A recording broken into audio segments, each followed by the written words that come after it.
Welcome to Stealing from Wizards Volume 1, Pickpocketing, by R.A. Consul, read by the author.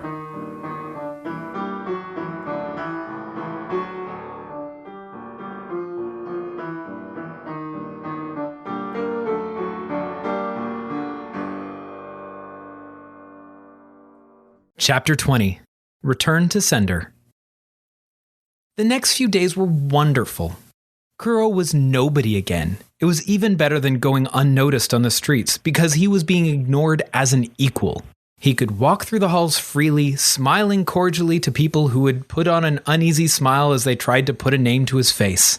He struck up a couple of conversations with other students in the halls about the weather, the upcoming lacrosse game, and the unfairness of homework.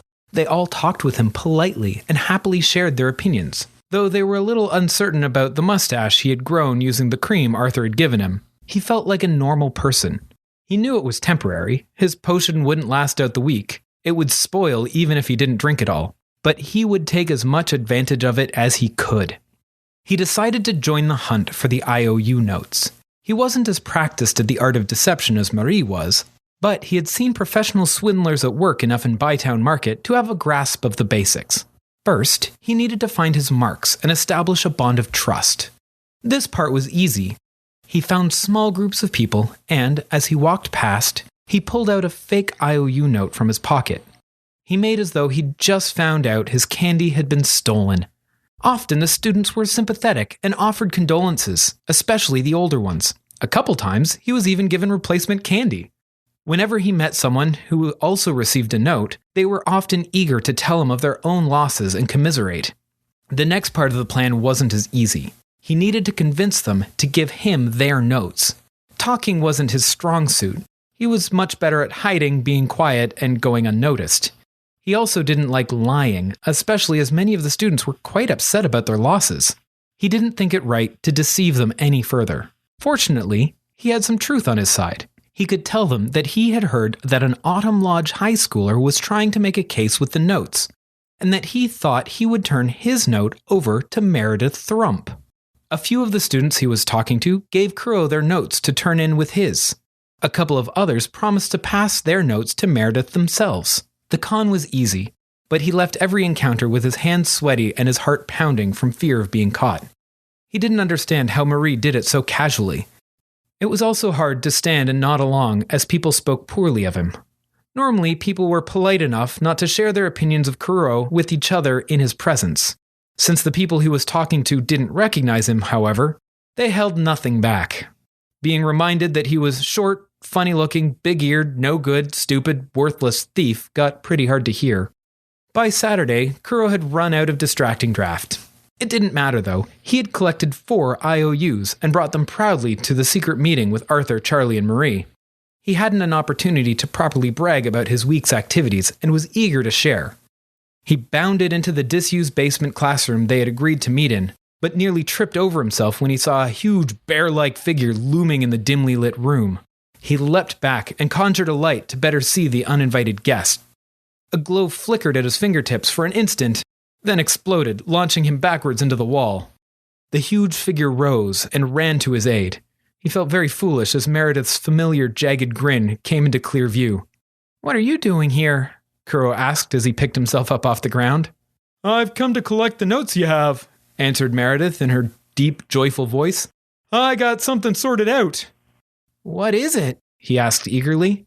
"It's a surprise," said Charlie grouchily before Meredith could answer.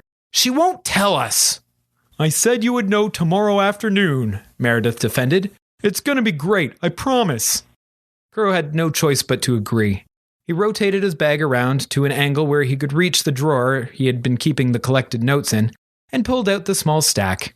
With his own additions and the ones from the others that week, they had nearly 30 of them. Meredith collected them all and stuffed them into her own satchel. On her way out the door, she stopped to look suspiciously at Kuro.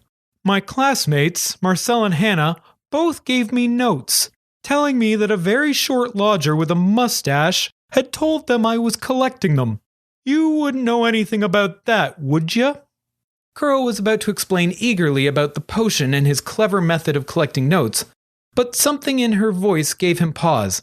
"Why do you ask?" he said, avoiding her eyes.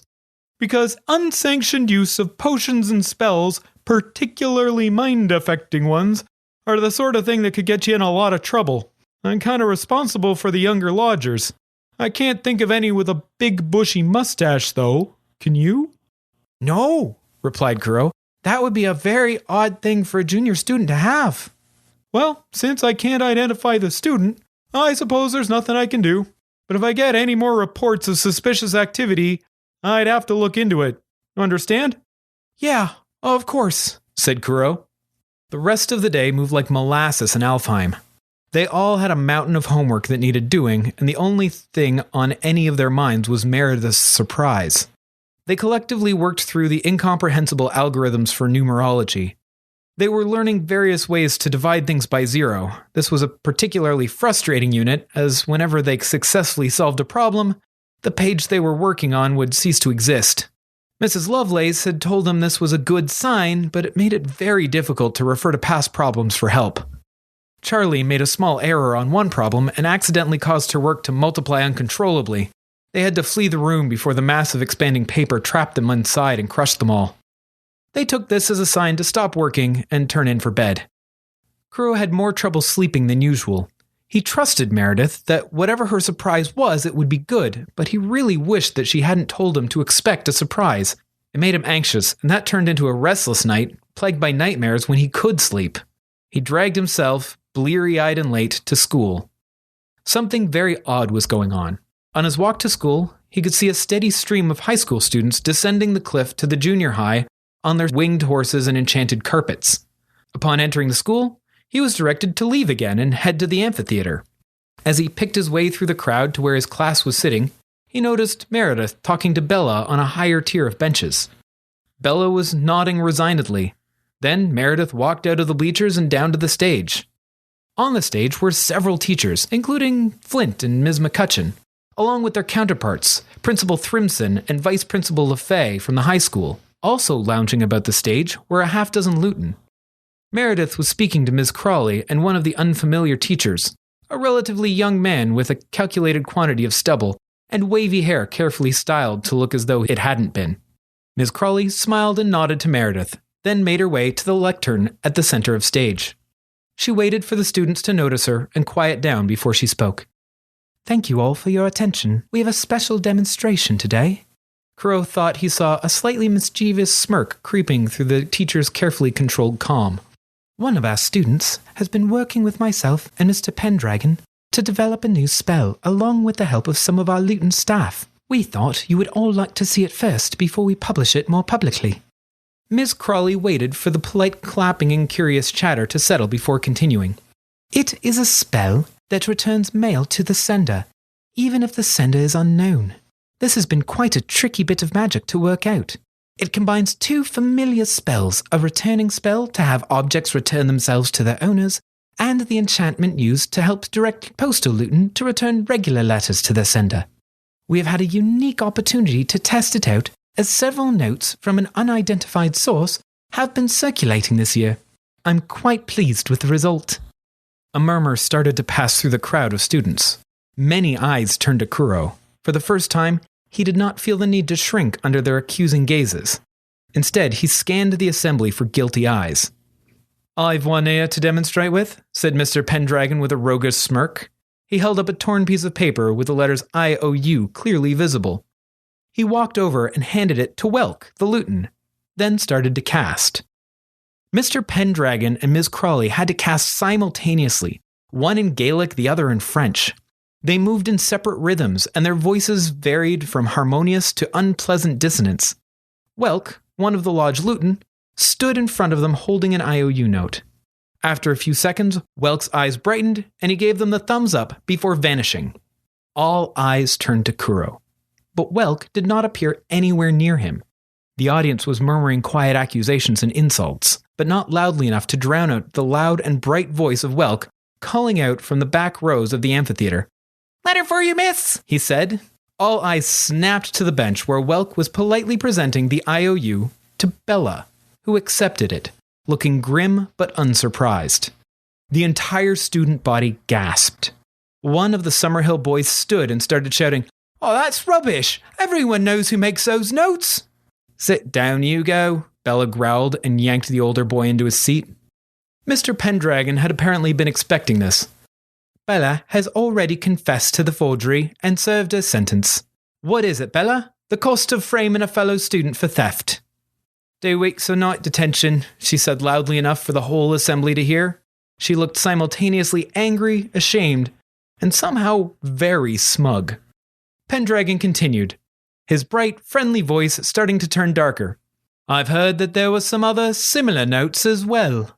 Does anyone have one we could test the charm on? There was a rushing of bags, and several hands went up with scraps of paper in their fingers. Some of the teachers at the front produced small piles of their own, and Meredith held up her stack. The mood of the assembly was changing. Eyes had turned from Kuro and were now looking around warily at other students. Ms. Crawley and Mr. Pendragon started casting their spell over and over as the Luton grabbed notes and delivered them back to their authors. As the notes were delivered around the room, angry shouting and fevered denials filled the amphitheater. Kuro was startled by a sudden fight erupting right beside him. Oliver had tackled Sean and was screaming bloody murder at him. His attention was torn from that by a shriek of indignant fury and denial as a note was politely dropped into Evelyn's lap. It looked like the entire school was about to hurtle into an all-out brawl when the room fell suddenly, utterly, magically silent. The only remaining noise in the amphitheater was a gentle swishing of Principal McCutcheon's skirts as she walked calmly from her seat on the stage to replace Ms. Crawley at the lectern. The fighting stopped.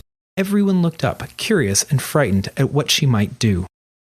Ms. McCutcheon looked out over the students with an expression so severe that several visibly shuddered under it. She stood unspeaking for an agonizingly long time, her disapproval falling over the room like a crushing weight. I am, she began, her voice cold and level, exceedingly disappointed to think that given the slightest opportunity, students at this school would descend to theft, would betray the trust of one another, and would without shame allow an innocent to shoulder the blame. If I had not seen it for myself, I would not have believed it. Her anger was palpable, and several students looked ready to run. The very notion that students here would abandon all the values Avalon espouses, nobility, honor, integrity, and discipline, is appalling. It is not only a failure of the individuals, but of those who allowed this to happen and carry on for so long, their friends, their family within their residences, and the school as a whole. And in this I include myself. We should all do better. The magical silence faded, but it was barely noticeable. The guilt and shame hanging over the entire room had stolen away their voices. Even the victims of the thefts were shamed for blaming Kuro so readily. Penalty for each forged note will match that described by Belladonna. Vice principals from both schools shall be speaking with each of you to arrange your detentions. Kuro could see Mr. Flint and Miss LeFay making lists of who had received a returned note.